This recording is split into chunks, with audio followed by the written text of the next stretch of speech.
Assalamualaikum warahmatullahi wabarakatuh. Waalaikumsalam. Nah, di sini kita nanti akan berbicara. Gimana kabar kalian? Bentar, sebelum memulai ya. Baik Gimana? Kak, Alhamdulillah. Alhamdulillah. Kemarin kelas Pak itu ya, Pak. Joni, Ada kelas? ada Joni Kak. kan? Bahas tentang apa? Tentang Catatan dulu. multicol, heterosclerosis gitu-gitu, Kak. Oh, semuanya langsung dibahas ya? Iya, Bahasan tapi terakhir yang tuh bahas apa? Yang endogeneity belum Iya, semuanya. endogeneity. Endogeneity. Berarti udah Baru yang belajar. bahas committed variable, terus ada instrumen lala gitu lah Kak.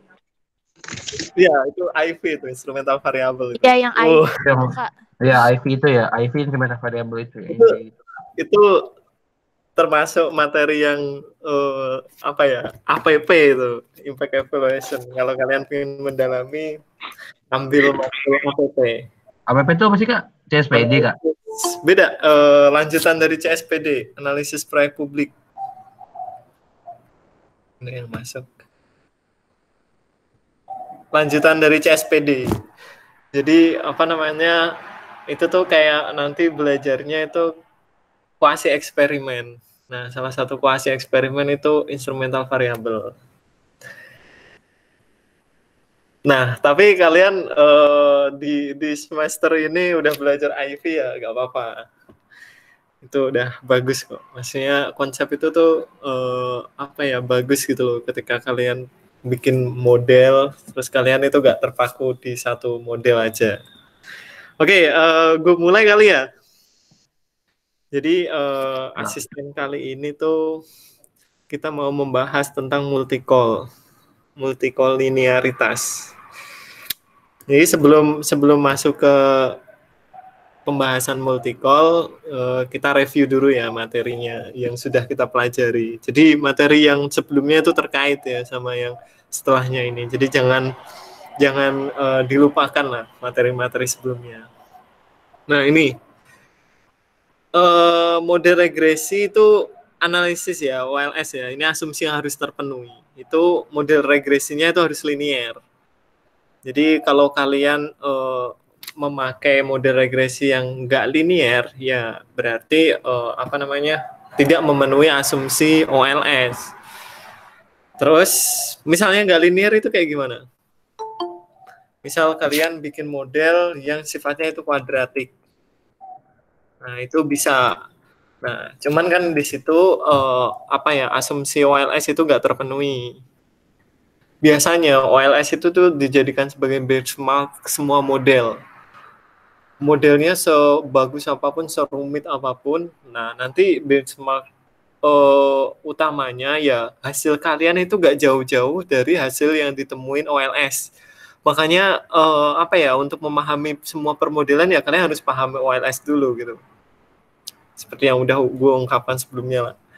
Nah, terus yang kedua, variabel bebas memiliki nilai yang tetap. Nah, ini non-stokastik. Dalam repeated sampling, implikasinya variabel bebas tidak berhubungan dengan error term.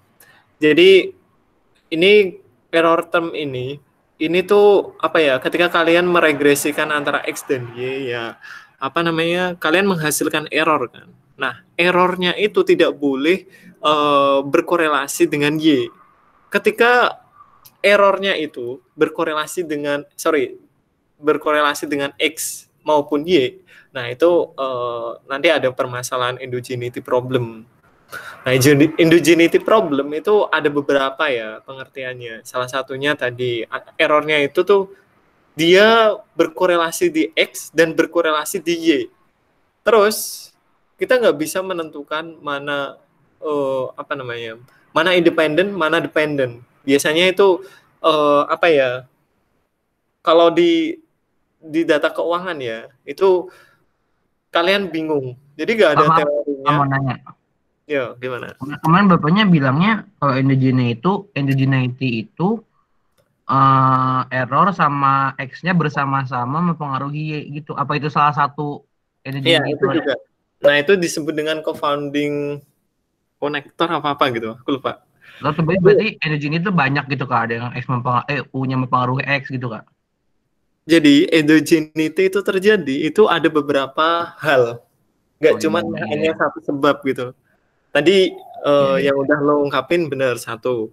Yang kedua tadi kita nggak bisa menentukan mana dependen mana independen. Mana yang lebih duluan memberikan impact itu kita nggak bisa kayak misal ibarat itu telur sama ayam. Telur sama ayam masih duluan mana? Ayam dulu apa telur dulu? Nggak tahu kita. Kayak misal kalian meregresikan antara infrastruktur sama HDI gitu ya. Nah, infrastruktur mempengaruhi HDI atau HDI mempengaruhi infrastruktur? Mana yang lebih duluan? Nah, kayak gitu tuh permasalahan endogeneity. Nah, ada permasalahan hal lain, permasalahan endogeneity. Jadi ketika kalian membuat pengukuran di variabel yang kalian miliki, itu apa ya, pengukurannya itu error. Maksudnya error itu gini, dia nggak bisa merepresentasikan variabel yang kita teliti. Nah, makanya kita makainya apa namanya, IV, instrumental variable tadi. Itu termasuk permasalahan endogeneity problem. Nah, terus yang ketiga ya, kita lanjut ya. Itu tidak ada korelasi antar variabel bebas. Nah, ini yang disebut dengan multi-call tadi. Jadi, apa namanya, semua variabel yang kita miliki itu ada kemungkinan memiliki korelasi. Nah, ketika korelasinya itu sangat kuat, itu yang perlu dicurigai. Tapi kalau korelasinya itu nggak kuat, pasti ada ya korelasi setiap variabel apapun yang ada di dunia ini. Kalau kalian korelasikan, itu pasti ada korelasinya. Cuman di sini kita lihat korelasinya ini kuat atau enggak. Ciri-cirinya kuat itu korelasinya mungkin lebih dari 6 atau lebih dari 7. Nah, itu udah termasuk kategori yang kuat. Itu harus kalian apa namanya curigai gitu loh. Permodelan kalian itu gimana. Nah, terus nomor 4 ini ya berkaitan sama error term. Nah, tadi error ini tuh harusnya dia ketika dirata-ratain itu harus sama dengan 0.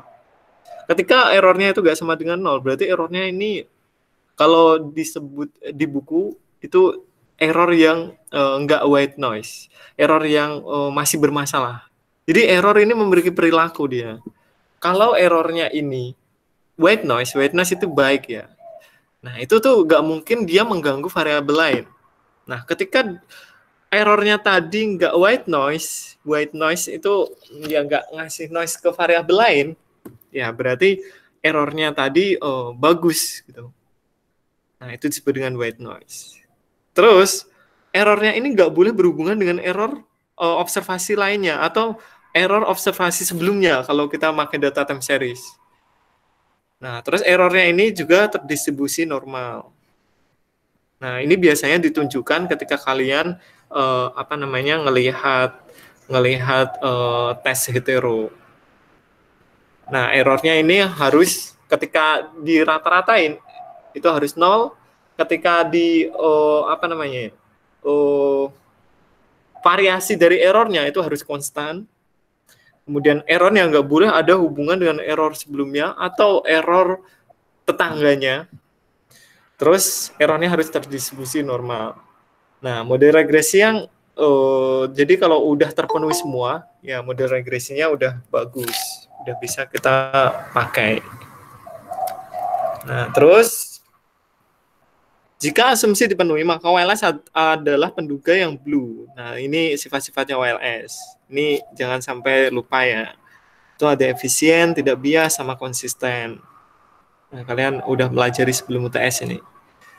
Bagaimana dengan jika WLS ini tidak terpenuhi? Misal ada hetero, multi-call, auto-call, terus ada kesalahan spesifikasi model. Nah, ini yang kita bahas. Sebenarnya apa sih multi-call itu? Multi-call itu sebenarnya dia ada hubungan linear apa namanya antara beberapa atau semua variabel penjelas. Jadi kalau kalian ini berlaku ketika kalian memakai regresi multiple, regresi yang lebih dari satu independennya. Kalau kalian memakai regresi yang cuman independennya hanya satu, ya berarti nggak ada permasalahan multi-call. Itu disebut dengan regresi sederhana.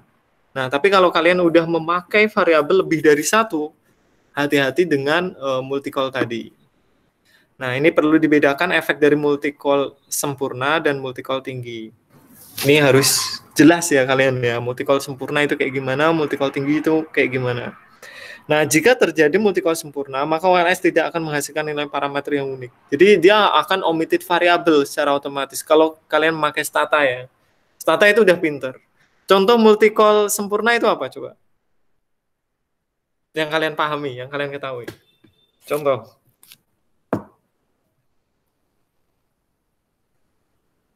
Yang kalian udah pelajari. Halo guys. Kalian bersama gue kan? Nggak apa-apa. Kak, kalau contohnya ini Kak, yang kalau biasanya contohnya pendidikan sama skill gitu Kak. Itu multi-core sempurna atau apa Kak? Oke, pendidikan sama skill ya. Nah, dia mungkin punya hubungan. Nah, tapi nggak sampai hubungannya itu sampai sempurna. Jadi kalau lo meregresikan keduanya itu dijadikan sebagai variabel independen, itu belum tentu antara pendidikan dan juga apa tadi? Pendidikan. Skill. Itu belum tentu dia omitted. Nah, yang benar-benar omitted itu adalah dummy variabel. Jadi dummy kategori. Masih ingat dummy kategori? Kalau kalian punya dummy kategori 5 dummy kategori, misal apa ya, daerah. Pak. Bukannya kata bapaknya menentukannya gitu dari jurnal-jurnal gitu, Pak. Oh, itu untuk spesifikasi model, untuk membuat pembuktian teori. Bapak selalu bilang kayak ya aja kita menentukan variabel tuh omit ke apa, instrumennya apa, itu ya dari jurnal-jurnal kata dia gitu. Iya, iya, jadi kita nggak boleh langsung memakai variabel-variabel yang kita langsung itu bikin sendiri gitu ngasal-ngasal kayak nggak boleh kayak. Sebenarnya gini, kalau kalian itu sudah mencapai pendidikan S3, kalian paham mengapa kalian memakai variabel itu. Jadi bapaknya bilang kayak gitu tuh kayak gini. Kalau kalian udah memakai variabel itu didasari dengan penelitian sebelumnya, berarti kalian punya alasan kalian memilih variabel itu karena ini memakai variabel sebelumnya. Nah, tapi kalau misal nih kalian kalian menemukan data-data yang memang penelitiannya itu nggak ada variabel-variabel gitu kayak ya. Nah, tapi kalian punya dasar untuk memilih variabel itu. Kalian memakai model matematik atau model itu untuk menentukan variabel itu. Nah, itu bisa. Tapi itu balik lagi ke dasar pemilihan variabel itu. Siap, Kak. Nah, gitu. Nah, tadi gini, multi-call sempurna itu salah satu contohnya adalah dummy variabel. Dummy variabel itu kayak wilayah tadi. Jadi misal Indonesia Barat, Indonesia Tengah, Indonesia Timur. Ketika kalian meregresikan dari setiap wilayah itu dijadikan dummy, pasti kalau tiga-tiganya kalian masukkan sebagai variabel independen, pasti salah satu kategori tadi itu omitted. Salah satu kategori tadi itu dia ngedrop secara otomatis tanpa harus kita perintah si statanya untuk ngedrop. Kenapa bisa terjadi demikian? Karena si stata ini udah pinter. Oh, 3 dummy ini tuh memiliki hubungan yang sangat sempurna. Dia punya multi-call yang sangat sempurna. Jadi nggak boleh kalian memasukkan 3 variabel langsung ini ke dalam model kalian. Nah, kayak gitu. Makanya kalau kita belajar dummy variabel, itu harus ditentukan satu variabel yang dijadikan sebagai basis. Basisnya itu yang dipakai untuk pembanding gitu. Nah, ini gara-gara ada multi-call sempurna tadi. Paham nggak dari sini? Ada keterkaitan kan dummy variabel yang sudah kalian pelajari dengan multi-call sempurna sekarang. Nah, ini lanjut ya. Jika terjadi multi-call sempurna, maka OLS tidak akan menghasilkan nilai parameter yang unik. Dan di modelnya ada yang tidak dapat dipecahkan secara matematik. Jadi dia langsung otomatis ngedrop. Maksudnya parameter yang unik itu parameter yang dia itu betanya itu berbeda-beda. Nah, itu tuh parameter yang unik. Ketika variabelnya, angka variabelnya itu sama, ya kalian nggak bisa membuat betanya yang kalian hasilkan itu menyerupai yang angkanya itu sama. Itu nggak bisa. Nah, makanya dia langsung otomatis ngedrop. Betanya itu nggak bisa ditemukan. Nah, sedangkan jika terjadi multi-call tinggi, kesimpulan dari pengujian statistik tidak valid. Nah, ini multi-call ya. Multi-call menunjukkan situasi di mana hubungan linear sempurna, terus hampir sempurna. Multi-call terjadi hanya pada hubungan linear. Nah, ini hubungan linear aja ya, dan tidak berlaku dengan hubungan non-linear. Kalau misal kalian punya dua variabel dan dua variabel itu ternyata setelah kalian korelasikan dengan estimasi non-linear, mungkin ya kalian memakai apalah X kuadrat atau itu memiliki hubungan. Nah, itu dia tidak termasuk terjadi dia tidak termasuk multi-call. Nah, ini nanti hati-hati ya ketika kalian membuat variabel interaksi. Nah, itu rawan sekali terjadi multi-call. Jadi interaksi itu apa sih? Variabel interaksi itu ketika kalian membuat variabel, terus kalian ingin menginteraksikan, misal nih Dami sama HDI, kalian pengen meneliti tentang charity di dunia gitu ya, setiap negara. Nah, kalian mengcombine antara variabel HDI dan juga variabel GDP. Nah, kalian diinteraksikan. Nah, itu tuh rawan ketika kalian memasukkan HDI juga sama GDP-nya. Jadi kalian punya 3 variabel gitu.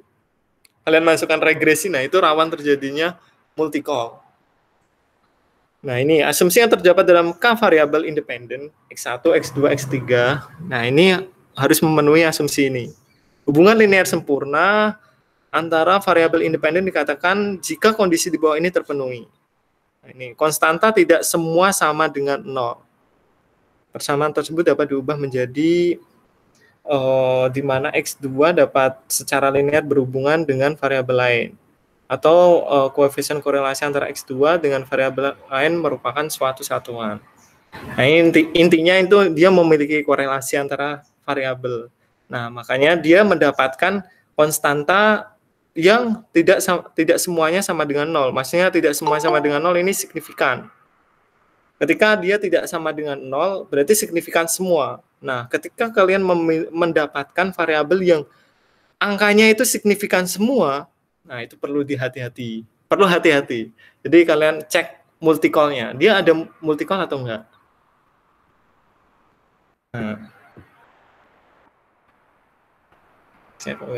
Nah, ini yang kedua ya. Hubungan linear hampir atau kurang sempurna antara variabel independen jika kondisi di bawah ini. Nah, ini stochastic error. Kemudian persamaan kedua ini diubah ke bentuk di mana X2 secara tepat linear berhubungan dengan variabel lain karena juga ditentukan oleh error saya stochastik. Jadi gini, setiap variabel independen yang kalian miliki, ini tuh ada punya kemungkinan menghasilkan error di error term. Nah, ketika error termnya itu tadi berkorelasi dengan variabel yang kalian miliki, nah itu kalian perlu hati-hati. Soalnya tadi errornya ini tuh harusnya nggak boleh punya korelasi dengan variabel independen yang kita miliki. Ketika ada korelasi dengan variabel independen yang kita miliki, ya kalian harus curigai kalau itu tuh mungkin ada permasalahan multi-call. Nah, ini mengapa multi-call dianggap penting? Misal kita memiliki model ini Y1, YI sama dengan beta 0. YI ini maksudnya gini. Jadi penulisan model ini sangat penting ya. Jadi kalian harus jeli ya ketika kalian menulis permodelan kayak gini ya. Jadi ketika I-nya ini di bawah, berarti data ini tuh dia termasuk data yang bersifat cross section. Ketika di sini ada tambahan IT, nah berarti data tersebut itu termasuk data panel.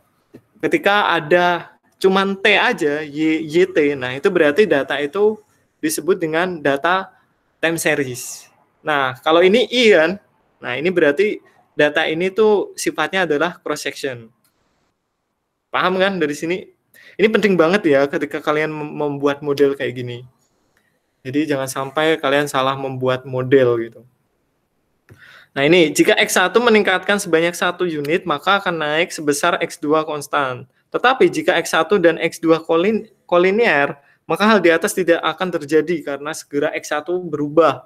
Maka X2 akan juga berubah. Maka selanjutnya akan sulit untuk melihat pengaruh masing-masing X1 dan X2.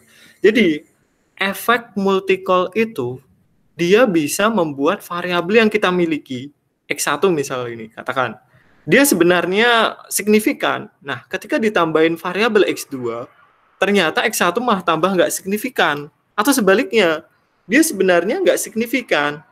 Nah, ketika ditambahin variabel X2 yang memiliki kolinearitas yang tinggi dengan X1, dia bisa jadi signifikan. Jadi, dia tuh bisa membuat model yang kita miliki itu menjadi signifikan atau tidak signifikan. Paham nggak dari sini? Itu makanya penting banget ya kalian ngecek ada variabel multicol atau enggak. Bisa jadi model yang kalian miliki itu signifikan gara-gara ada multicol yang sempurna. Karena kalian nggak bisa spesifikasi model satu persatu. Kayak gitu. Paham nggak dari sini? Mengapa kalian harus memperhatikan multicol? Paham Kak, insya Allah. Oke, ini bahas multicol ini kan. Ya, Kak. Gimana? Satu-satu. Cepat tuh duluan. Ulang kesimpulannya. Oke, gue ulang lagi ya. Baik, Kak. Jadi, multikolinearitas itu mengapa penting? Karena ketika kalian memiliki variabel-variabel independen yang lebih dari satu, itu bisa jadi model yang kalian miliki yang signifikan gara-gara ada hubungan antar variabel lainnya, gara-gara ada multicol. Jadi multicol itu bisa merubah standar error. Standar error kita itu bisa dirubah sehingga variabel yang kita miliki itu aslinya nggak signifikan. Nah, karena ada multicol jadi signifikan. Atau sebaliknya, kita punya variabel yang aslinya itu signifikan. Namun, ketika kita tambahkan variabel lain yang itu memiliki hubungan, variabel lainnya itu memiliki hubungan dengan variabel yang kalian teliti sekarang, ya berarti itu berbahaya. Maksudnya itu terjadi multicol yang bisa modelnya itu bisa nggak sesuai sama yang kita harapkan, nggak sesuai sama yang terjadi di lapangan gitu. Sebenarnya variabelnya itu nggak signifikan gitu. Atau sebaliknya, sebenarnya variabelnya itu signifikan, tapi karena gara-gara ada multicol jadi signifikan atau nggak signifikan. Kak, berarti tadi yang multicol yang sempurna sama yang tinggi itu dua-duanya nggak boleh ada maksudnya? Harusnya? Nah, ya, tinggi sama sempurna nggak boleh. Kalau sempurna itu si Stata udah pinter, dia langsung ngedrop. Kalau tinggi, si Stata nggak akan ngedrop. Oh, oke, makasih Kak. Ntar praktiknya bisa dilihat. Ntar kita praktiknya hari ini bahas ini, Kak. Iya, benar. Kita nanti akan membahas penjelasan presentasi ini bilang misalnya kalau ada signifikan gitu. Iya. Betanya terhadap Y itu gara-gara tadi X1 nambah 1, X2 nambah sama. Pertambahan X1 sama X2 sama gitu, Kak. Itu namanya multicol gitu. Korelasinya tinggi. Kalau X1, X2 nambah, X1 juga ikut nambah gitu. Jadi kalau ini tuh ini lebih ke interpretasinya ya, Jadi ini tuh yang di luar gitu. Sebelum kalian memasuki hitung-hitungannya, kenapa multicol itu bermasalah? Itu tuh kayak cara bacanya gitu kayak yang bawah itu. Kelihatan kalau multicol itu seperti ini gitu.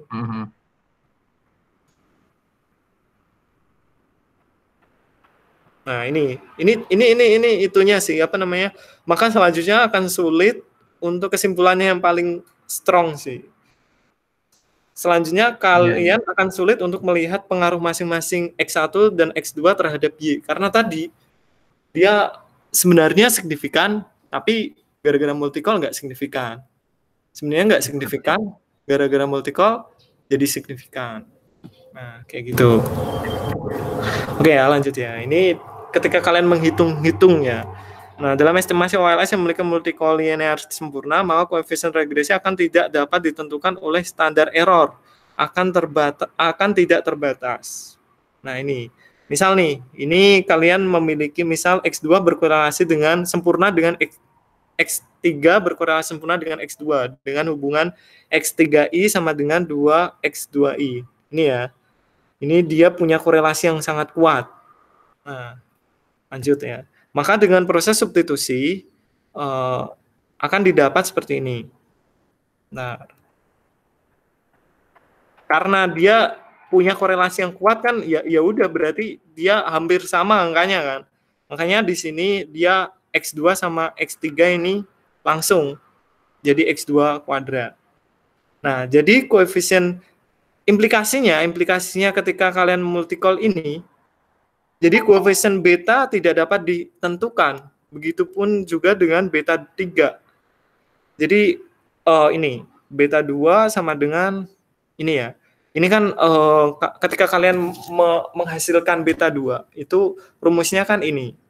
Jadi apa ini? Standar deviasi dibagi dengan X2 kuadrat tambah 1 minus R2 korelasi dengan X2 ya, X2 korelasi dengan X3. Nah, ini dia dijadikan sebagai apa? Pembagi kan. Nah, jika R23 itu sempurna 1 ya, atau R23 itu minus 1, maka SE beta 2 itu akan menjadi nggak terhingga. Jadi standar error yang kalian dapatkan dari kalian mendapatkan regresi itu tak terhingga ketika terjadi multicall, ketika terjadi ada korelasi variabel X2 dengan X3. Paham nggak dari sini? Jadi ini implikasinya yang sangat strong ya, ketika kalian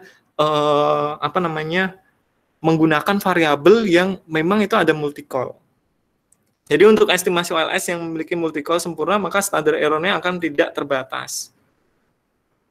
Konsekuensinya masih konsekuensi. Nah, sedangkan dengan estimasi OLS yang memiliki multicall tidak sempurna, maka koefisien regresi akan tetap dapat ditentukan, namun standar error akan besar sehingga koefisien tidak dapat diestimasi dengan keakuratan yang tinggi. Jadi standar errornya ketika nggak terjadi multicall sempurna ya, itu ketika kalian mendapatkan multicall yang tinggi, ya standar errornya juga tinggi gitu. Pokoknya gini, multicall itu mempengaruhi standar error yang kalian dapatkan. Standar error itu dijadikan sebagai menghitung t-testnya. Kalau kalian ingat, t-testnya itu kalau kalian ingat statistik matkul statistik sebelumnya ya, standar error itu dijadikan sebagai menghitung t. Nah, ketika standar errornya kalian yang dapatkan kalian itu tinggi, ya berarti pembaginya itu juga tinggi. Nah, pada akhirnya T yang kalian dapatkan juga tinggi, dan T yang tinggi kan bisa jadi dia signifikan kan, karena dia melebihi T table kan. Nah, itu yang berbahaya. Padahal T yang tinggi itu bukan karena memang memang hubungannya, tapi karena ada multicall yang sempurna tadi.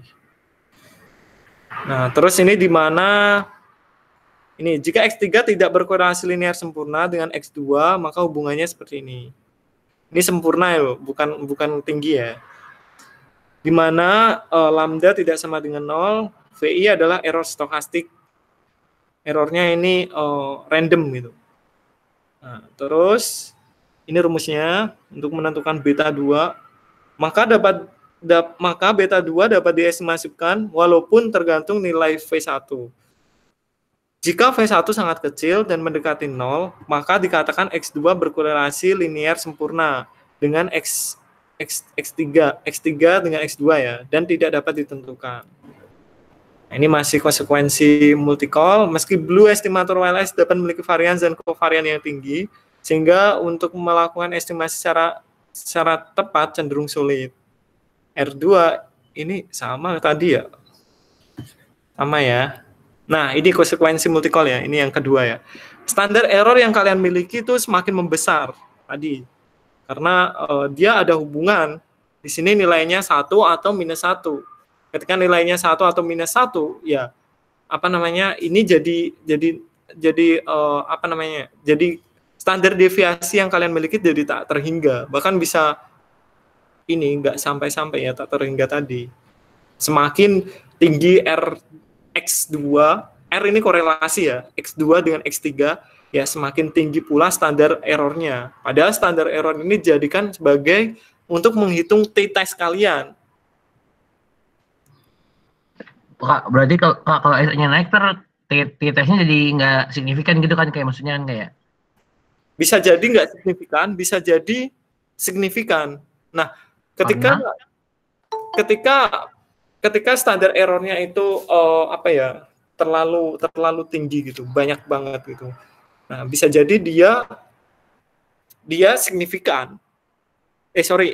Tak terhingga ya. Bisa jadi dia kan kalau kalian masih ingat nih t-test nih.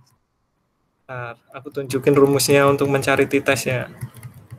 Kalau koefisien bagi standar error kan kalau bisa gitu kan, kayak kalau di table stata kan. Berarti kalau SE-nya makin tinggi ya t-testnya makin kecil nggak? Makin kecil Kan juga dia pembagi nggak sih? Benar ya. Iya. Rumusnya.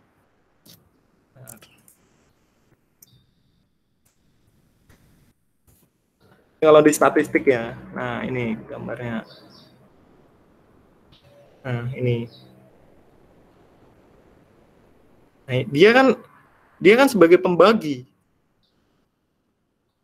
Yang itu sederhana nggak ada ya. Nah, ini. Standar errornya itu sebagai pembagi dia. Nah, ketika pembaginya itu terlalu tinggi, ini. Sama aja ya. Ya, itu berarti apa namanya? Signifikansi yang kalian miliki itu juga nggak T-nya kan semakin tinggi dan akhirnya signifikan kan. Nah, padahal ketinggian T-nya itu bukan karena memang variabelnya signifikan, tapi karena ada multicall. Nah, itu yang dijadikan itu yang menjadi kekhawatiran ketika kalian membuat model yang sifatnya itu multicall. Regresi ya. Nah, ini kan standar errornya dia sebagai pembagi. Oke ya, balik lagi ke slide.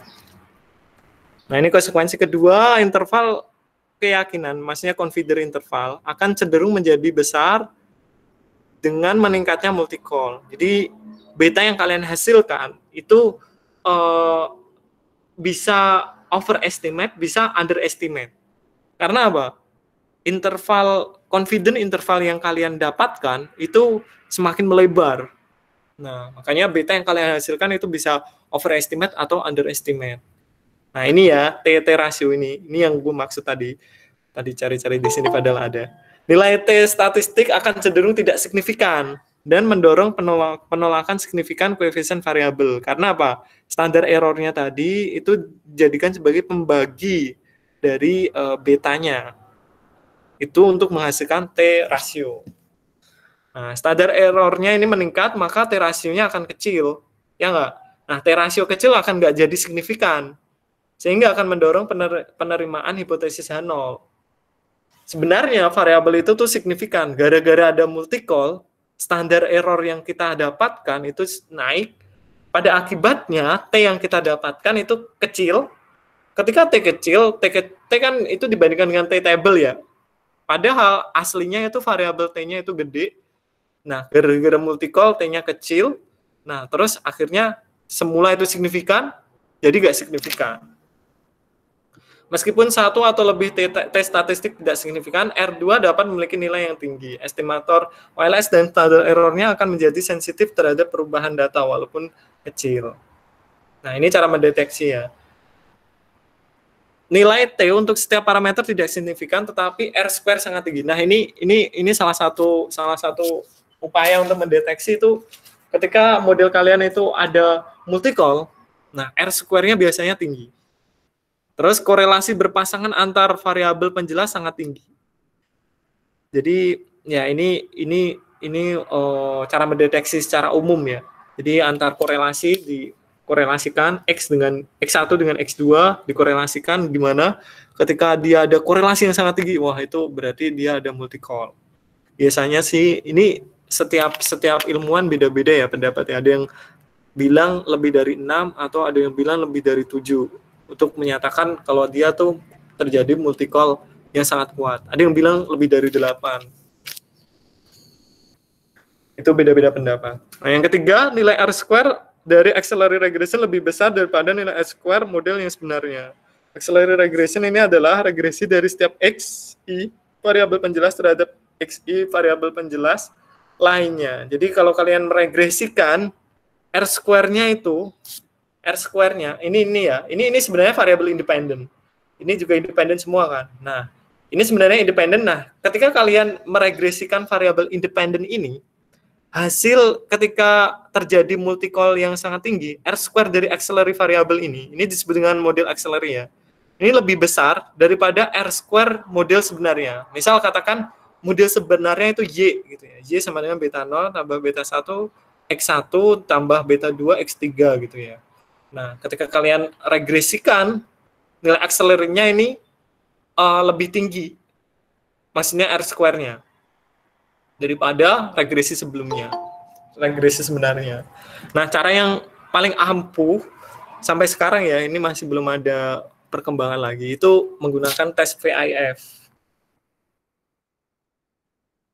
Tes VIF ini kalau di Stata langsung aja stat VIF. Nah, sebenarnya kalau kalian belajar di permodelan kayak misal di mana ya, di FMIPA atau di Fasilkom gitu lah. Nah, itu ada namanya lasso regression sama rate regression. Nah, biasanya lasso regression atau rate regression itu tuh kayak apa ya, mengatasi permasalahan multi-call gitu loh. Jadi gini, error yang dihasilkan dari variabel multi-call tadi itu dicoba diperbaiki. Nah, itu memakai estimasi rate regression sama lasso regression. Nah, itu mungkin kalau kalian tertarik di permodelan machine learning dan kawan-kawan, itu bisa belajar tentang itu, lasso regression atau rate regression. Nah, cuman di ekonomi itu jarang ya yang memakai itu. Ada sih penelitian yang memakai rate regression atau lasso regression, tapi itu jarang. Tapi kalian bisa mencobanya. Oke, lanjut. Nah, ini cara mengatasi multi-call ya. Sebagian ahli ya di drop aja gitu. Jadi apa ya? Ini do nothing school. Ya. Jadi boleh di drop. Jadi variabel yang ketika terjadi multi-call yang sangat tinggi, di drop aja nggak apa-apa. Nah, tapi gini, kalau kalian meneliti memang variabel apa ya? Itu sebagai variabel penelitian kalian yang nggak mau di drop gitu. Ya udah dibiarin aja. Nggak apa-apa dibiarin. Nah, asalkan kalian sudah membuat spesifikasi model yang memang itu the best spesifikasi model ya. Jadi ketika kalian memakai variabel banyak, nah kalian udah cek multi-call, terus kalian harus periksa satu persatu variabelnya. Jadi dia konsisten nggak? Jadi gini, kalau dalam praktiknya nanti kita praktekkan, dilihat konsistensinya. Variabel satu persatu diregresikan terhadap variabel yang kita miliki. Misal YI ya, YI. Variabel diregresikan dengan XI, X1 maksudnya. Terus diregresikan dengan X2, diregresikan dengan X3. Nah, itu secara bergantian satu persatu. Nah, ketika secara bergantian sudah, nah terus ditambahin satu variabel. Ketika hasilnya itu konsisten, ya berarti itu variabelnya udah bagus. Maksudnya udah memenuhi, nggak multi-call. Nah, ternyata setelah konsisten semua, setelah ditambahin variabel satu persatu, kemudian konsisten, nah terus dicek ternyata ada multi-call, masih ada multi-call, ya biarin aja nggak apa-apa. Kayak gitu. Terus yang kedua, mengkombinasikan data cross-section dengan time series. Ya udah kalian memakai data panel. Data panel itu salah satu upaya untuk mengurangi terjadinya multi-call. Karena apa? Di situ kalian akan ditemukan variabel yang sifatnya invariant sama variance. Nah, nanti itu dipelajari di CSPD ya untuk data panel. Nah, terus kalian juga bisa membuang variabelnya tadi di drop. Terus kalian bisa mentransformasikan dengan metode first difference. Ini kalau datanya time series ya. Ingat, ini data time series, bukan data cross section. Oke, untuk mentransformasikan variabel dengan metode first difference. Jadi gini, kalau data time series salah satu upaya asumsi OLS itu kan nggak terpenuhi. Jadi ini gue kasih pengantar data time series ya, biar kalian itu tertarik untuk belajar data time series juga. Jadi data time series itu tuh sama kayak, maksudnya gini, dia itu ada asumsi di OLS yang tidak terpenuhi. Asumsi autocall itu tidak terpenuhi. Jadi dia ada korelasi time di sekarang dengan time yang akan datang atau time sebelumnya. Nah, itu nggak boleh di cross section atau di permodelan OLS itu nggak boleh. Nah, di data time series itu boleh. Karena itu dijadikan sebagai permodelannya. Memang basis modelnya itu kayak gitu. Dia meregresikan data time sebelumnya. Jadi misal nih, gue punya behavior gue itu bisa ditentukan dengan behavior gue sebelumnya. Misal IPK gue itu bisa ditentukan nilai UN gue sebelumnya atau nilai di semesteran sebelumnya. Nah, itu mempengaruhi IPK terakhir gue. Nah, kayak gitu. Nah, itu tuh data sebelumnya itu bisa mempengaruhi data sekarang. Nah, itu punya syarat, dia harus stasioner datanya. Nah, makanya untuk mencapai stasioner, kalian harus mentransformasikan variabel dengan metode first difference. Nah, makanya di sini salah satu upaya untuk dijadikan sebagai multi-call, ya kalian transformasi variabel dengan metode first difference. Kayak gitu. Nah, ini contoh kasusnya. Ini variabelnya, terus ini ternyata setelah dikorelasikan, nah ini ada multi-call yang sangat kuat, WP dengan WPE 0,9 dan seterusnya. Nah, kita langsung praktek aja ya. Silahkan download data-data yang ada di di Drive. Itu ada 3 data kan? Ada 3 file. Nah, kalian download semuanya. Kita mau mengolah data kitabisa.com. Jadi tentang melawan corona. Jadi data ini gue kumpulin, gue ada script Python-nya, nanti kalian bisa pelajari sendiri. Tapi fokus kita bukan ke script Python-nya, tapi fokus kita pingin nganalisis apa sih yang mempengaruhi fundraising ini memperoleh dana sebanyak ini. Nah, itu yang kita mau bicarakan di siang kali ini. Nah, nanti akan berhubungan juga dengan multi-call. Nah, ini datanya ini. Jadi data yang ada di sini gue ambil, nah menjadi CSV yang sudah gue share di kalian di Drive. Apa sih Drive ya? Nah, kalian udah download semua? Tuh guys. Yang fundraiser ini Kak. Udah. Iya, yang fundraising. Udah semuanya? Nah, ini topiknya sangat hangat kan. Ya, topik masih COVID-19, cuman kita bahasnya charity. Karena kita ekonomi Islam ya charity itu bagian pembahasan dari kita. Jadi kalian jangan melupakan, kalau kalian masih ingat di matkul mikroekonomi Islam. Oh ya, jangan lupa di-download filenya, terus tulis nama kalian sama NPM. Nah, ini datanya kalian simpan. Kalian udah mendownload?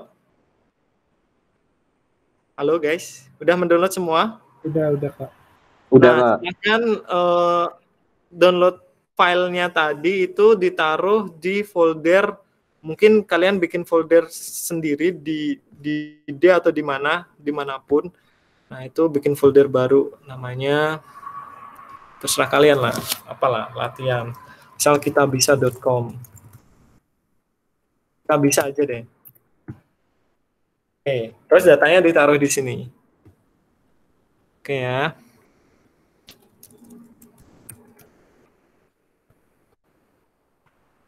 Belum masuk di sini ada pertanyaan dulu mengenai multi-call tadi. Nah, ini gue taruh di kita bisa ya, folder kita bisa ya. Oke, semuanya harus samain ya biar seragam, biar errornya juga nggak terlalu apa sih, nggak error. Pindahin yang CSV-nya kan kayak, kalau yang do file-nya diituin aja, di download aja kan? Do file-nya di-download aja, dibuka. Oke. Buka. Nah, setelah itu oke. Udah? Kalau tadi yang Excel, bentar dulu. Itu udah ada juga di itu ya Kak? Di Ya. link asis ya Kak? Iya, itu CSV bukan Excel ya. Iya, Excel sih. Bisa dibuka lewat Excel sih. Tapi itu bentuknya CSV ya. Nah, kalau udah ditaruh di sini di drive dengan folder kita bisa, silahkan buka statanya, stata kalian. Nah, jadi kita ingin menganalisis. Jadi sore kali ini kita ingin menganalisis topik apa yang bisa membuat fundraiser ini berhasil mengajak orang-orang ini berdonasi, kayak gitu, kurang lebih kayak gitu. Oke, udah paham penelitian kita itu kayak gimana? Nah, sekarang import filenya, file, import, CSV. Nah, setelah itu browse, dibuka file kalian, disimpan di mana?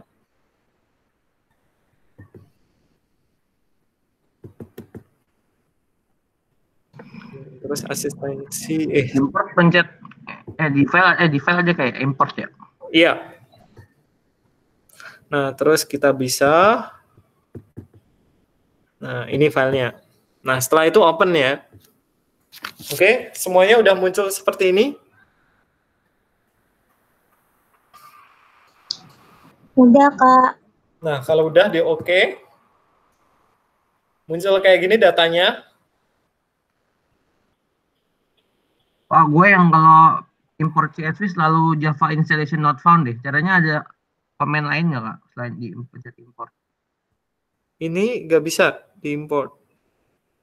Terus gitu kan dari yang kemarin juga kalau import CSV pasti kayak. Oke, nanti gue kirim datanya di drive ya. DTA-nya kayak. Nah, ini folder komennya ditambahin koma replace clear koma clear. Nah, setelah itu komennya ini dipindahkan ke do file-nya sini. Jadi ini yang awal ini kan di penyimpanan gue ya. Nah, ini diganti penyimpanan kalian. Nah, sebelum itu kita harus install. Maaf Kak, potong Kak. Tadi waktu lagi nge-uploadnya nge-import langsung di ini kan ya Kak? Langsung di-okein aja kan Kak? Iya. Di-okein aja langsung. Ya, maaf ya Kak. Nah, setelah itu silahkan install dulu namanya LDA ya. LDA ini ya, namanya LDA GIBS BBS. Ini tuh tools untuk ini tuh sebenarnya mengolah data machine learning. Bukan machine learning. Ini tuh sebuah analisis big data yang sifatnya itu teks. Jadi teks yang kalian miliki di cluster, kemudian dibentuk beberapa topik. Misal yang gue tentuin ini 5 topik. Nah, jadi teksnya tadi dibuat cluster 5 topik. Setelah itu akan menjadi cluster sesuai sama topik itu. Nah, nanti akan muncul skor. Nah, itu yang dipakai untuk analisis topik kita. Jadi nanti ada topik 1, topik 2, topik 3, topik 4, topik 5. Nah, topik manakah yang membuat nominal dari kita bisa itu meningkat. Nah, itu yang kita cari. Nah, ini sebelumnya diinstal dulu namanya LDA GIBS ini. Tadi yang habis perintah itu tadi yang Kakak tambahin apa Kak? Yang pas mau di copy ke do file. Clear. Koma clear. Kan ini cuman kayak gini doang. Nah, terus koma clear. Itu untuk memperbaiki data yang ada di sini. Kak, mau tanya.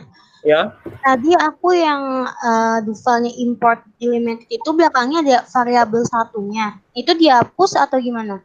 Nggak usah, biarin aja. Langsung tambahin clear aja. Terus ini diinstal SSC, install tadi namanya LDA GI BBS. Ini diinstal dulu. Untuk analisis teks. Oke, gue udah berhasil menginstal ya. Oh, sorry, ini ternyata ada yang bukan ini ya. Sorry, bukan SSC install ini, cuman find it LDA Gibbs. Nah, ini. Setelah itu ini dibuka, terus ini diinstal. Ini ya, karena gue udah nginstal ya, nggak perlu install lagi. Ini diklik install. Pak, sorry, tadi find it apa? LDA Gibbs. Jadi tadi nggak jadi SSC install, tapi find it LDA Gibbs. Ini diklik, akan muncul seperti ini. Nah, kemudian ini dibuka. Nah, ini diklik here to install. Nah, ini variabel ini tuh library ini tuh tadi fungsinya untuk mengklasterkan topik-topik yang ada di variabel yang kita miliki. Jadi kalau kalian pelajari library ini tuh di fakultas sebelah, nah itu ada. Kalian nanti mempelajari tentang ini. Nah setelah itu diinstal ya. Kak, saya nggak muncul ya kak, cuma munculnya click here to internet. Harus koneksi internet ya. Oh, harus. Ya, pasti kalian koneksi internet ya. Soalnya di sini lagi akses ya. Tadi apakah ini yang kita downloading apa? Library apa kak? Ini LDA Gibbs. Ini loh. Isinya LDA. apa isinya? Isinya komen-komen gitu. Iya, sebenarnya dia tuh untuk analisis clustering. Jadi cluster topik-topik yang ada di bacaan. Misal kalian ingin membuat penelitian gitu ya, penelitian tentang penelitian topik-topik penelitian sekarang itu apa sih yang muncul gitu. Kalian download semua jurnal di dunia ini. Nah setelah itu kalian masukkan ke CSV. Nah setelah itu kalian masukkan komen ini LDA ini. Nah nanti kalian bisa tahu cluster topik apa yang muncul di tahun ini. Nah, itu coba klik lagi deh, find it LDA Gibbs-nya deh kak. Saya kok udah connect internet tapi tetap nggak muncul apa-apa ya? Kayak gini nggak muncul? Enggak kak. Kalian pakai stata berapa? Minimal 14 ya? 14. 14 kak saya kak. Kok bisa ya? Oke, ya nggak muncul. Munculnya gini kan kak, contacting to stata.com. Kok malah cuma itu doang munculnya, tapi udah. Wah, itu berarti end of search gitu. Nanti dicek dulu statanya. Nggak tahu aku juga nggak tahu itu mengapa terjadi. Ada ininya nggak kak? Maksudnya bisa komennya bisa diikutin biar saya ikutin klik manual aja bisa nggak kak? Sebenarnya nggak ada sih deh. Nanti cari di internet dulu ya. Nanti itu. Oke, ya kak, ganggu kak. Ya. Soalnya muncul apa? Oke. Kalau yang udah bisa, silahkan ini di run. Jadi tadi kan ini udah clear. Nah ini drop time, ini time-nya karena dia kosong semuanya. Terus ini judul campaign, terus ini di run semuanya. Ini CD-nya aku ganti di foldernya ya, biar nanti nggak kesusahan. Kok bagi DTA-nya kak? Gimana? Ya nanti habis ini DTA-nya akan gue set di drive. Kok nggak bisa ya? Ini diinstal dulu LDA-nya tadi. Gimana nge-installnya, maaf? Tadi, kalau sudah nginstal LDA tadi, ini komen ini di-run. Komen semuanya ini di-run. Langsung Ctrl D aja, Ctrl D. Dari apanya nih Ctrl D kak? Do filenya. Do file yang sudah di-download tadi. Terus ini diganti. Kak, maaf. Gue belum bisa import. Kak Rohman, gue nge-install si Dagibanya ini yang tulisannya muncul tuh search bukan find it, gimana tuh? Nggak masalah. Oh, itu sama aja. Munculnya kayak gini nggak sih? Nanti itu diinstal. Pokoknya library yang ada di sini itu diinstal. Ini dokumen clustering using LaTeX directly. Padahal langsung di run aja semua. Oke, kalau yang bermasalah nggak apa-apa. Nanti gue kirim. Ini gue kirim datanya di drive. Oke, ini udah gue save ya. Nah, ini gue upload datanya di drive.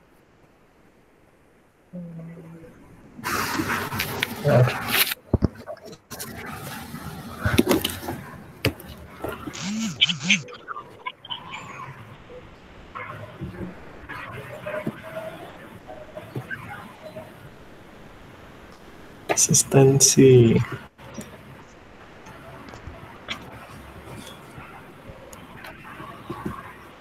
Aduh, bit.ly-nya apa sih itu? bit.ly.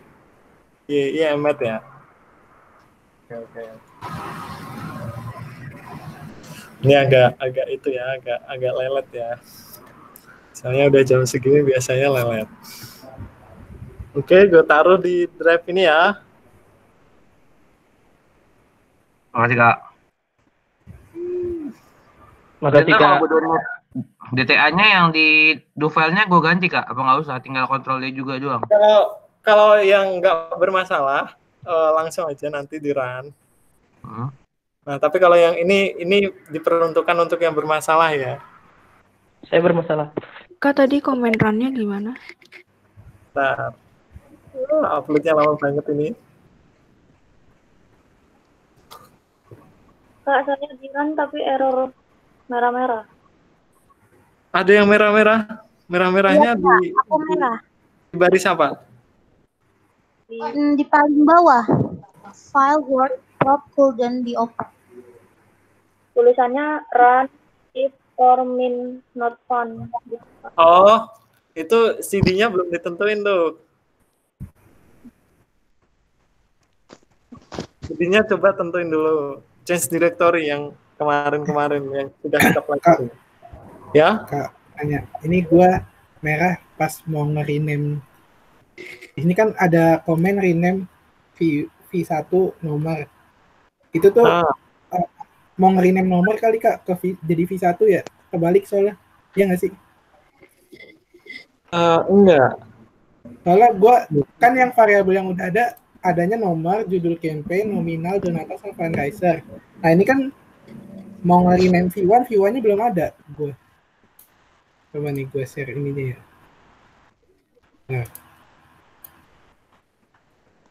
Nah. Iya. Bentar, halo. Bentar. Iya bentar. Bisa diulang. Nih kayak gini. Ini di itu ya, di line ya, apa di mana? Nih Kak, nih. Kelihatan nggak? Kelihatan nggak Kak? Kelihatan. Pantesan. Ini kan V1. Sementara kita belum ada variabel V1 kan? Cuma ada nomor, judul. Oh ini. Ya. Oke. Coba run ulang deh. Run ulang mulai dari ini dihapus dulu. Ini kan masih folder gue nih, download sama. Enggak, udah. Gua nggak ngeran dari import, gua ngeran dari drop time. Nah, itu yang bermasalah. Jadi lo ini importnya ini di copy, ditaruh di replace di sini. Di apa namanya? Import delimate. Import yang udah gue miliki. Nah, itu lo hapus dengan import yang lo miliki di situ, di komen itu, di komen di statanya itu. Iya, tapi kan gua nggak ngeran dari import, kayak itu emang ngaruh. Iya, ngaruh. Soalnya dia kan udah ngeran gitu. Dia udah ngeran, terus lo coba ngeran ulang. Ngerti gak? Coba ya Kak. Nah, makanya ini kalau bisa lo importnya itu dari lo copy aja dari import ini, import dari main. Iya. Nah, itu copy aja, taruh di filenya, terus habis itu di run ulang. Oke? Siap. Udah sampai ke belum ini? Lama banget ya. Saya udah sampai end of do file. Aca bukan pintu. Maaf. Ya, dibukain it. Nah, aja. Oh, ini lama ya? Tadi ngeran yang printed di file-nya yang mana? Ketinggalan. Muncul gambarnya, Kak. Gimana? Gambarnya juga nggak muncul, Kak. Oke, gue stop sharing ya.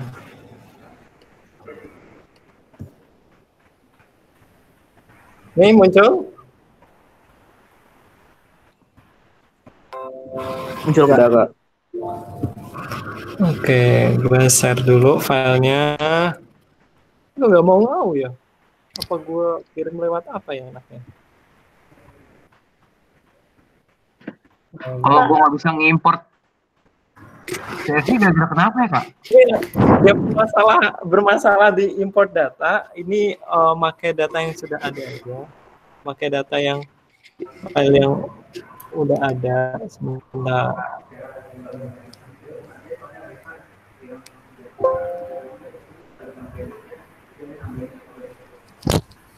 Nggak mau ya? Nah, mulai ya. Udah di-upload. Oke, datanya udah ada di drive ya. Silahkan kalian download dulu. Itu data buat yang ya. apa, Kak? Ini data yang bagi yang bermasalah. Oh, oke. Kalau yang nggak bermasalah, nggak apa-apa lanjut. Oke. Yang bermasalah silahkan download ini. Oke, makasih, Kak. Do filenya ini belum tentu kompatibel sama yang ada kalian ya, yang maksudnya komputer yang hasil ya, kayak. Ya, yang hasil 20 April. Kak, ya? Ini udah gua ganti tadi direktorinya jadi punya gua kan yang import. Tetap merah di rename V1. Oh ya udah, lo download DTA-nya aja. Setelah itu dibuka DTA-nya. Kak, sorry tadi ngeran datanya gimana? Jadi lo bermasalah nggak? Bermasalahnya gimana? Gue nggak ngerti. CSV-nya ini ditaruh di sini. Ini CSV-nya. Kan diimport gitu kan, pertama diimport. Nah, setelah itu langsung kontrol dia aja di do file-nya. Oke? Udah pada download semua? Udah dapat datanya? Halo guys. Nah, ini gue jelasin datanya ya, isinya ya. Isinya itu kayak gimana. Jadi LDR tadi. Cara ngimport DTA-nya gimana, Kak? Kak? Sorry? Cara ngimport DTA-nya gimana? Langsung buka aja file. Ini ya. Bukan import, langsung buka open. Terus mungkin yang di do file-nya gue langsung kontrol D juga biar ngeran. Apa kan gue nggak usah. Do file-nya diabaikan aja. Oh, udah. Yang penting datanya ini. Oke, gue jelasin dulu ya datanya ya. Nah, di sini tuh ada nomor, terus judul campaign, terus ada nominal, terus ada donatur, ada jumlah fundraiser, nama fundraisernya. Nah, ini text string ini adalah judul kampanye yang udah dibersihin dari titik, koma, dan lain-lain. Topik 1 ini adalah skor untuk menuju topik 1. Apaan? Ya. Oke, lanjut ya. Nah, ini topik prop 2, ini skor untuk topik 2. Topik 3 ini skor untuk topik 3 dan seterusnya. Terus donatur ini adalah jumlah donaturnya. Word count ini adalah jumlah word yang ada di judul campaign. Oke, gue buka dulu ya. Nah, ini datanya. Ini adalah nominalnya, kemudian ini donaturnya, kemudian ini fundraisernya, terus ini text string-nya. Nah, text string-nya ini yang dianalisis untuk topik-topik tadi. Nah, kita fokusnya bukan itu ya. Kita fokusnya membuat model regresi nominalnya. Dependennya adalah nominal yang diperoleh di Kitabisa. Jadi kalian rek dulu, terus nominal, terus ini probabilitas di topik 1. Kalian enter aja.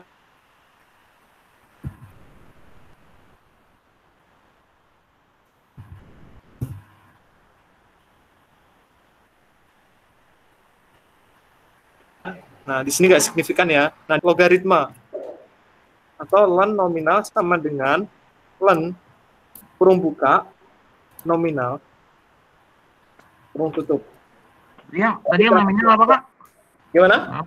Tadi yang nominal ditransformasi menjadi log nominal. Atau itu gambarnya apa, Kak, maksudnya? Nominal. Oke. Buat variabel gambarnya apa, Kak, nominalnya? Nah, ketika kalian regresikan nominal dengan topik 1 ini, angka betanya ini kan kecil banget. 0,0000 gitu kan. Nah, ini gara-gara nominalnya ini adalah value. Nominalnya itu kalau kalian sum nominal, detail, karena dia nominal ya, uang nominal ya. Jadi dia tuh ada yang sampai 1,7 M ya. 170 M ya. Ada yang 170 jutaan ya. Ada yang 30 jutaan. Ada yang sampai 1000. Nah, kayak gitu kan apa ya? Gapnya kan jauh-jauh. Nah, gimana caranya biar dia itu nggak jauh-jauh seperti ini ya? Kalian transformasi menjadi logaritma natural. Ini materi sebelum UTS nih untuk mengatasi salah satu untuk mengatasi hetero.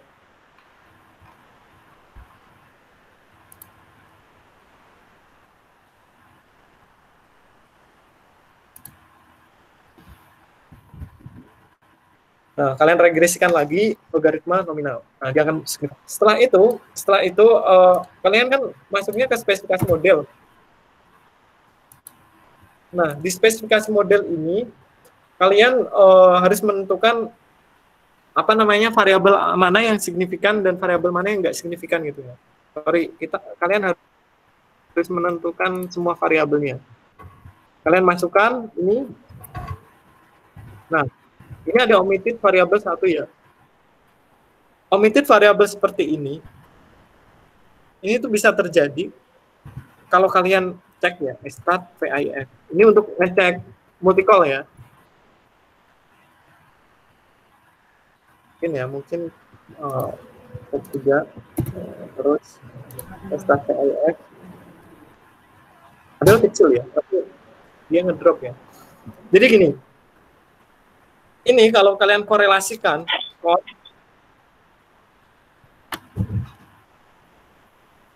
di sini ada korelasi topik 5 ini ada korelasi yang agak tinggi dengan semua variabel ya. Cuman ini nggak terlalu tinggi ya, 0,59. Cuman si statanya ini nganggep bahwa dia ada multicall yang sempurna. Jadi gini, ini salah satu contoh multicall yang sangat sempurna. Cuman kalau dites sini nggak terlalu. Dia langsung omitted variable. Jadi si statanya udah tahu kalau dia itu terjadi multicall. Oke. Kalau kalian coba cek korelasi antar variabel, ini ya 1, 2, 3, 4, 5. Korelasi 5 ini memiliki korelasi yang lebih dari 0,5 ya.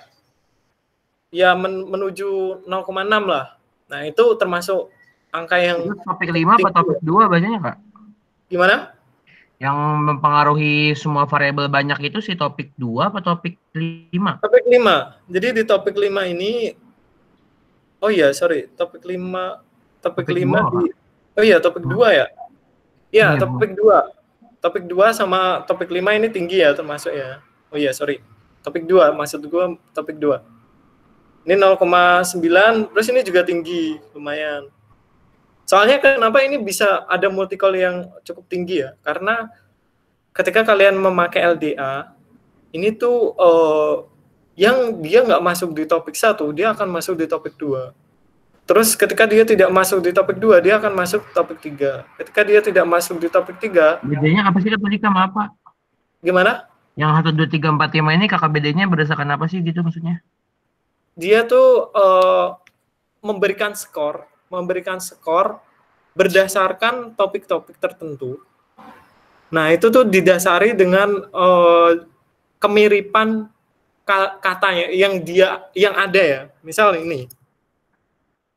nih misal BTS Army Indonesia. Nah, mungkin nanti ada kemiripan lawan corona. Nah, ini mungkin nanti ada kemiripan di kata lawan. Nah, ini dia akan muncul skor yang mendekati angka 1. Nah, di sini tuh ini tuh kayak skor untuk topik-topik itu gitu. Semakin skornya tinggi di topik 1, berarti dia semakin tertuju ke topik 1. Di sini topik 2 kita pengen lihat orang tuh tertarik diajak donasi itu dengan kata-kata lawan atau dengan kata-kata apa gitu, misalnya gitu, Kak. Topik apa? Jadi lebih ke topik apa? Jadi orang berdonasi itu topik apa sih yang membuat banyak orang ini berdonasi? Nah, itu yang kita teliti siang hari ini. Tapi Kak, itu deteksinya, maaf Kak, itu deteksinya pakai kata-kata. Di situ kan ada BTS Army. Berarti semuanya harus yang topik 1 harus jadi BTS gitu atau gimana sih Kak maksudnya? Maksud gue gitu nih, apa yang Iya, jadi Army. Maksudnya kita harus Korea-Koreaan gitu. Atau gimana sih Kak? Beneran katanya bingung Kak? Kayaknya maksud gue pakai kata Ini lawan. sebenarnya ada itu sih, ada apa namanya, ada pembahasan sendiri namanya LDA ya. Jadi gini, intinya LDA ini dia tuh mencoba membuat cluster word yang sudah ada ke bagian topik-topik tertentu dengan skor yang sudah ditemukan. Nah, kita nggak bahas di total di sini, tapi kita bahasnya topik-topiknya aja. Maksudnya gini, nanti hasilnya dari LDA ini berupa variabel-variabel, misal ini ya, variabel-variabel ini topik 1. Variabel-variabel ini isinya ini adalah probabilitas kemiripan di topik 1. Terus topik 2 misal, nah berarti dia probabilitas kemiripan di topik 2. Topik 3, probabilitas kemiripan di topik 3. Setiap variabel ini dia memiliki topik-topik yang berbeda. Oke? Paham dari sini, paham nggak? Iya, paham. Topiknya apa tapi maksud gue? Nah, topiknya kayak gimana nanti kalian bisa lihat sendiri di sini. Kalian sort aja. Misal nih, gue pengen melihat topik 1 ini apa sih? Iya, coba. Itu cuma skornya aja. Nah, untuk melihat topiknya apa, kalian lihat yang skor yang paling tertinggi. Nah, skor yang paling tertinggi itu ini, bersatu melawan corona gitu ya. Nah, berarti dia tentang ini, bersatu melawan corona, terus peduli, bersatu melawan corona, terus ada bersatu melawan corona. Pokoknya tentang bersatu melawan corona lah. Oh iya, paham. Iya, nah ini yang dijadikan sebagai satu topik. Ini yang dijadikan sebagai salah satu topik probabilitas 1. Misal disortir sama si LDA Gibbs-nya itu gitu kan? Iya. Nah, misal kita lihat prop 2 ya. Nah, kita lihat prop 2. Nah, ini selamatkan nyawa. Berarti dia topiknya tentang kemanusiaan ya. Ada paham. Selamatkan nyawa, kayak gitu. Nah, coba kita ngelihat prop 3 ya. KBR juga. Topik 3, Mon BD Indonesia lawan Corona, bersama brand lokal lawan Corona, bersama Tiara Mari lawan Corona. Pokoknya itulah. Ada RS juga rujukan, ada Bantu Indonesia. Pokoknya membahas tentang brand Indonesia, kalimat Indonesia. Dia memakai nama Indonesia. Oke? Nah, dan seterusnya. Kalian bisa cek sendiri ya. Itu soalnya yang menghitung adalah LDA-nya. Nah, kita pingin fokusnya bukan ke itu ya. Kita pingin ngelihat topik mana yang bisa mempengaruhi berapa nominal yang sudah ada. Oke, kita rek. Tadi udah bikin len ya, len nominal ya. Nah, kita lihat satu ini signifikan. Nah, coba ditambahin topik 2. Nah, ini yang gue maksud tadi. Ketika kalian meregresikan satu variabel, di sini signifikan kan? Tapi coba ditambahin variabel lain, prop 2. Ternyata topik prop 1-nya justru gak signifikan kan? Nah, ini karena tadi topik 2 itu ada permasalahan multicall di topik 1. Kayak gitu. Kak, tahu dia signifikan. Nah, kalau kita sudah tahu, gimana? Tahu signifikan apa enggak? Misalnya ini. Bang nggak signifikan gitu taunya gimana? Ini. Dia kan kurang lebih dari 0,0 kan? Lebih dari 0,05 kan? Ya nggak? Iya. Nah, berarti apa? Recehan 0 kan? Iya. Nah, itu. Konsekuensi terjadi multi-call itu adalah semula variabelnya ini kalau diregresikan di satu variabel, dia signifikan. Probnya ini 0,0000. Nah, ketika ditambahin satu variabel lain, ternyata yang semula signifikan menjadi jadi nggak signifikan. Nah, coba prop 2-nya dihapus, diganti prop 3. Oke. Nah, kalian coba-coba terus. Nah, ini dia signifikan kan? Dia nggak mengubah ya signifikansinya ya. Nah, ini disebut dengan spesifikasi model. Jadi kalian mencoba satu-satu variabel. Nah, ini signifikan juga. Nah, coba prop 5. Oke, semuanya signifikan ya. Berarti topik 1 kalau diangkat, naiknya log nominalnya akan naik juga. Signifikan semua ya. Nah, terus kita tambahin jumlah donatur. Jumlah donatur juga signifikan. Kita tambahin lagi word count. Word count ini adalah jumlah word yang ada di judul kampanyenya. Nah, kalau kita tahu si 1 tuh nggak signifikan gara-gara 2, yang 2 kita outin gitu Kak? Iya, kita outkan, kita drop. Karena dia ada permasalahan multi-call tadi. Oke, dari sini ada yang ditanyakan? Udah pas adzan. Tapi yang itu yang word count jadi nggak signifikan nggak sih? Iya, coba word count sendiri, dia signifikan nggak? Oh ya, oh gitu. Dia kayak coba-coba gitu kalau kita punya data banyak, coba-coba gitu. Dia kan signifikan harusnya ya. Iya. Nah, ketika ditambahin ternyata dia nggak signifikan. Berarti hipotesis saya ini ada multi call. Coba lihat korelasinya. Oke, kita fokus di word count. Ini ya. Mungkin itu. Dia ada hubungan, tapi hubungannya kecil sih sebenarnya. Cuman dia bisa mempengaruhi, nggak signifikan. Kak, berarti ini tadi kita regresiin masing-masing variabel sama L nominal gitu, Kak? Iya, benar. Di satu-satu gitu. Buat ngelihat yang nggak signifikan yang mana gitu. Iya. Iya. Jadi kalian harus bersabar satu-satu, terus kemudian dicoba satu-satu lah. Nah, itu makanya disebut dengan spesifikasi model. Spesifikasi model itu lebih susah, maksudnya kalian nyari model yang memang memang sesuai sama statistik itu, secara statistik itu udah gak ada permasalahan lagi, dan sesuai sama teori yang kalian bangun itu lebih susah ya daripada kalian ngumpulin data. Oke?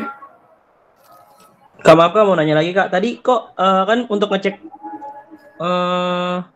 itu pakai, jadi dengan adanya LEN kita bisa melihat adanya melihat adanya ini ya Kak, apa? Multicore, dari multicore itu ya Kak? Sebenarnya bukan LEN-nya itu yang bisa kita tahu kalau dia signifikan atau enggak. Bentar ya, enggak dan benar ya. Oke, Kak.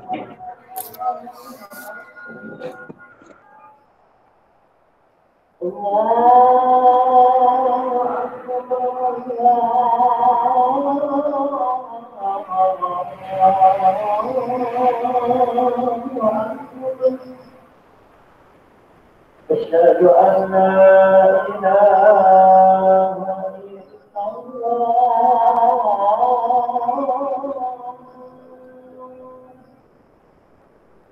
أشهد أن لا إله إلا الله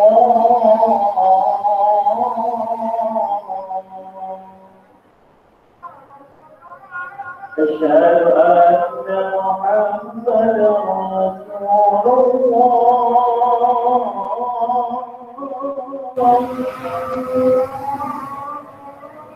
أشهد أن محمدا رسول الله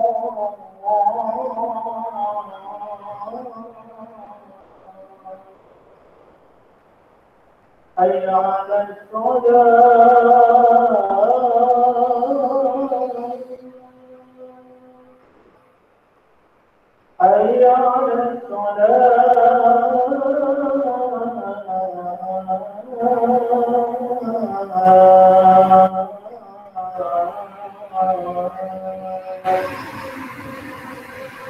حي على الفلاح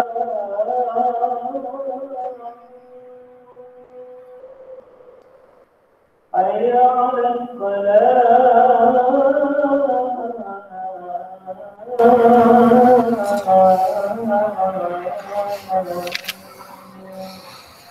الله أكبر الله أكبر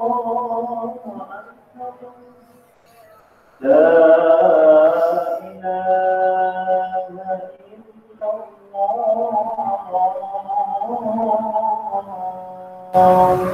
Oke, tadi pertanyaannya gimana? Jadi tadi untuk ngelihat adanya multicore itu dengan keberadaan LEN itu justru ngebuat jadi ngeliat multicore atau gimana sih Kak maksudnya? Jadi LEN itu sebenarnya dia itu mentransformasi data yang semulanya datanya itu overestimate, maksudnya gini, gede-gede gitu. Saya tadi sumnya mana ya? Kalau kalian lihat di summary statistik langsung ya, summary statistik nominal detail, dia kan terlalu jauh ya gapnya ya. Gap yang persentil pertama itu 1000, kecil banget kan. Persentil kedua itu ada yang sampai 1,7, berarti 170 jutaan ya. 1,7 apa 170 juta? Nggak tahu Kak. Nah, pokoknya itulah, pokoknya nolnya ada 8 lah. Satu nolnya ada 8. Miliar, jutaan Kak, sejutaan Kak.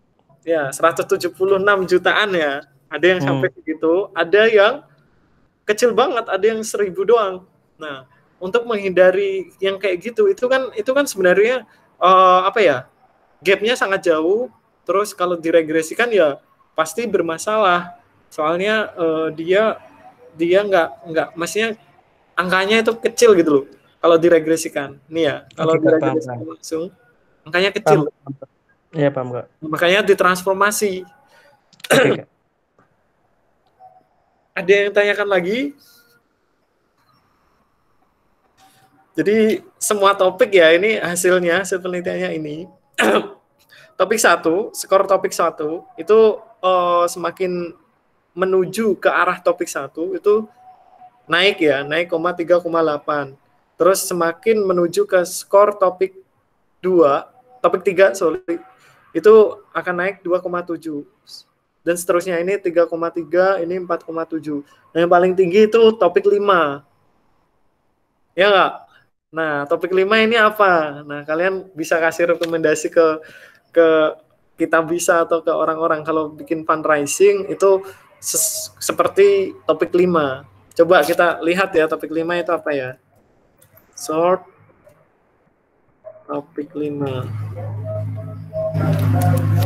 Nah, kita lihat topik 5 itu apa sih sebenarnya? Ya, ini topik 5 udah ke short. Nah, kita lihat. Army bergerak melawan COVID. Bersama bergerak melawan COVID, bergerak melawan COVID. Wolistan. Terus badminton smash, Dana. Terus ini punch lawan, Chick with Fix. Nah, itulah pokoknya itu. Itu nama boyband semua Kak? Oh iya, serius. Justru itu, boyband itu signifikan meningkatkan. Iya benar ya. Nominal. Nama fanbase kan, nama fanbase sebenarnya. Iya, fanbase itu. Akhirnya Kak, sempat terubah atau apa? Gimana? Balik ke yang komen terakhirnya Kak, maaf. Oke, ini. Nah, itu menarik ini, hasil temuannya menarik ini. Kalian bisa ngasih rekomendasi ke Kitabisa. Oh ya, untuk mungkin outrack-nya ya, ini kan hasil regresinya. Kalian pingin hasil regresinya itu ke dalam bentuk teks, seperti kayak jurnal-jurnal gitu ya. Nah, kalian regresikan ulang, terus outrack to using data. Outrack to jangan lupa diinstal. Ini hasil regresi Kitabisa, dot doc, replace, terus title dari kolomnya gue bilang log dependennya adalah log nominal.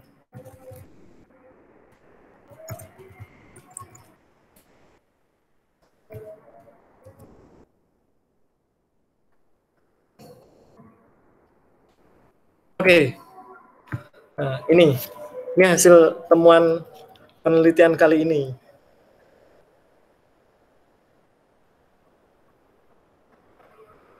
Nah, ini. Demikian asistensi kali ini. Ada pertanyaan sebelum gue tutup?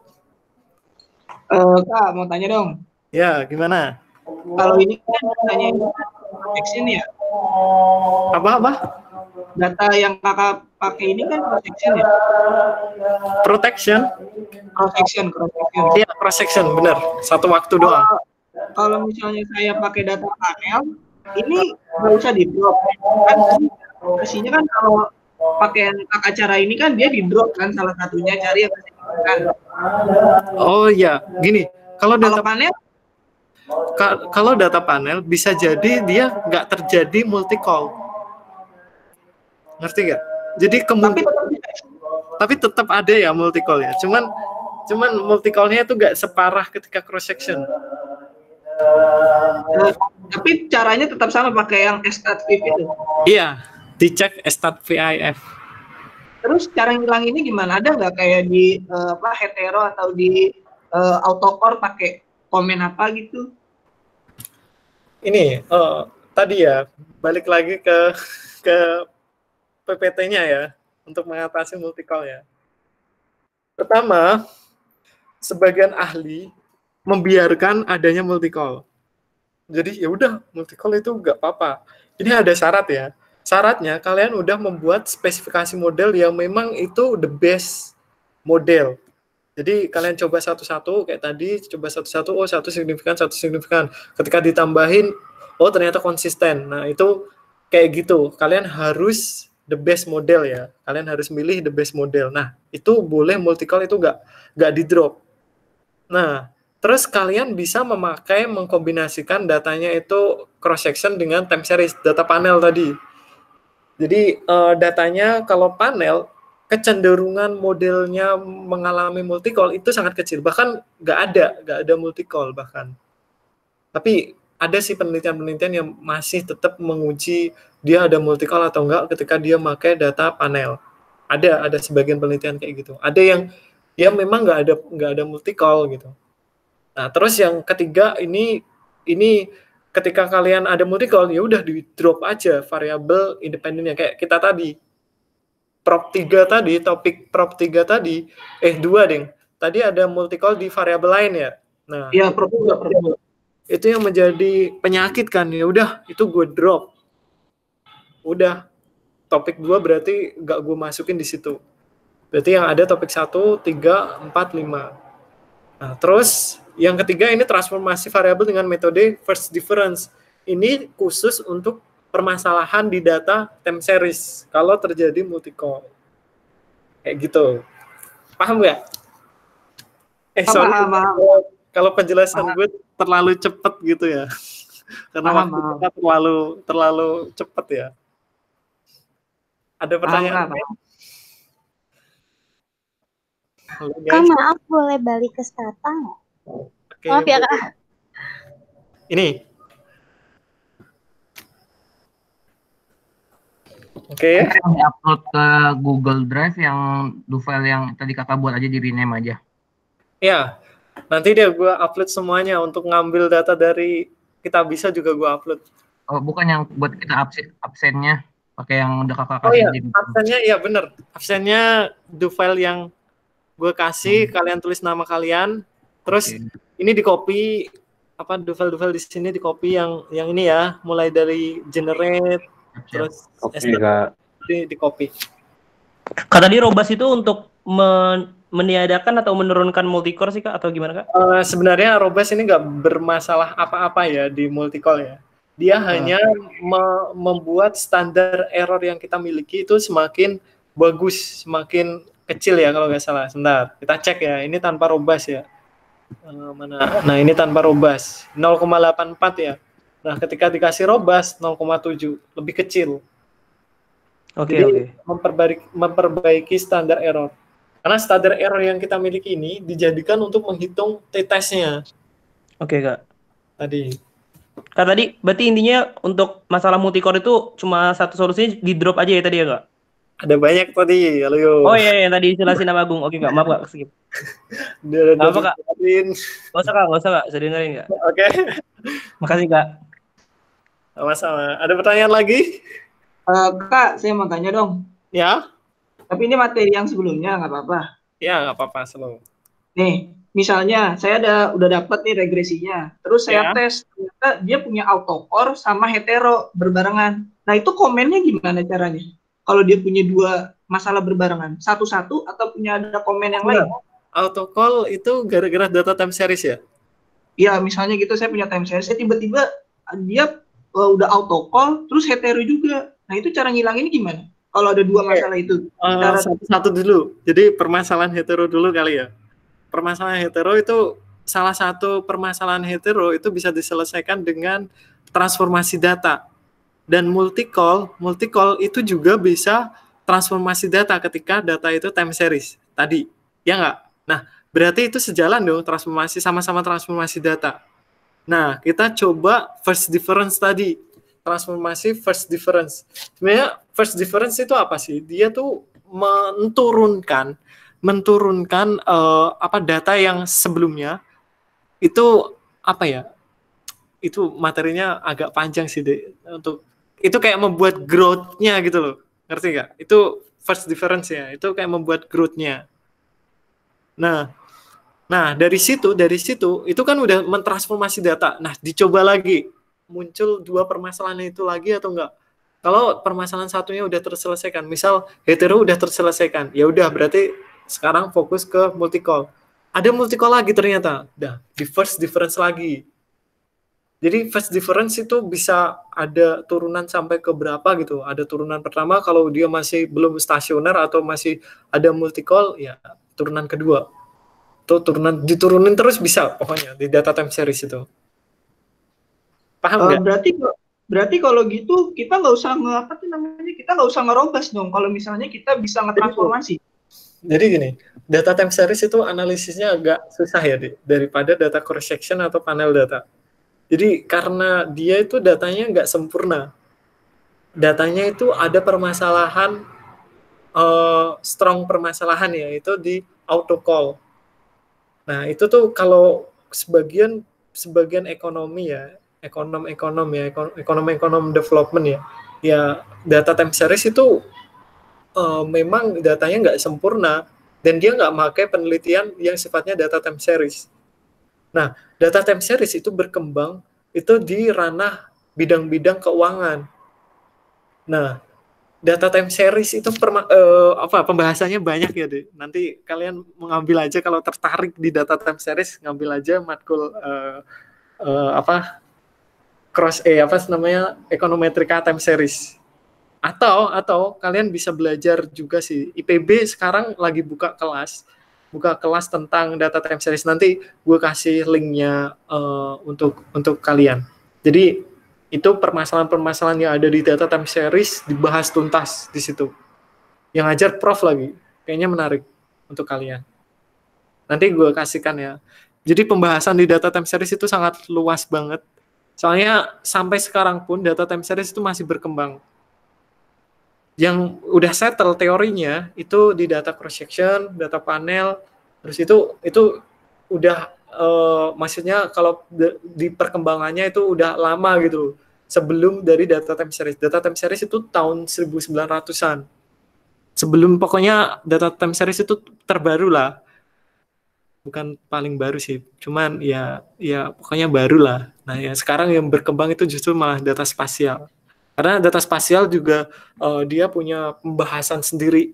Dia big data ya, salah satu kebanyakan big data itu yang diakui ya, maksudnya yang memang bisa dipakai untuk analisis yang sifatnya urgent.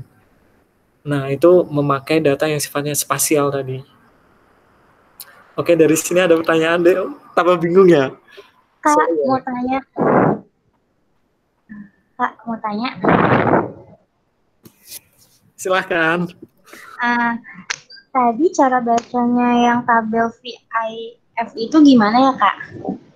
Oke, kita lihat ya, misal regresinya ini. Oh, sorry, yang udah bener ya. Mana sih yang udah bener?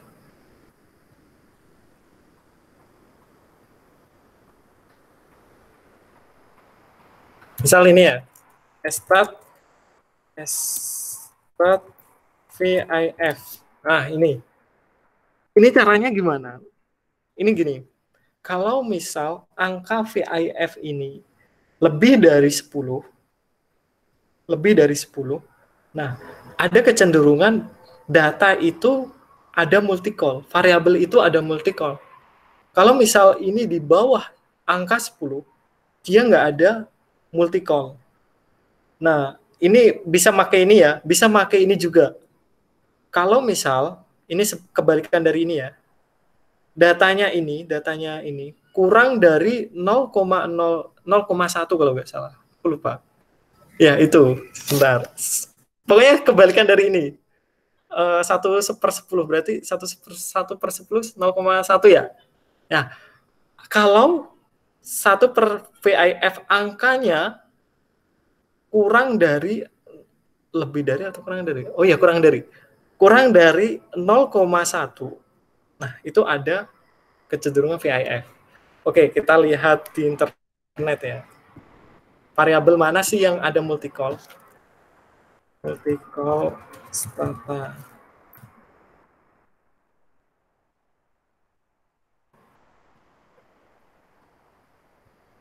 Ini ya, ini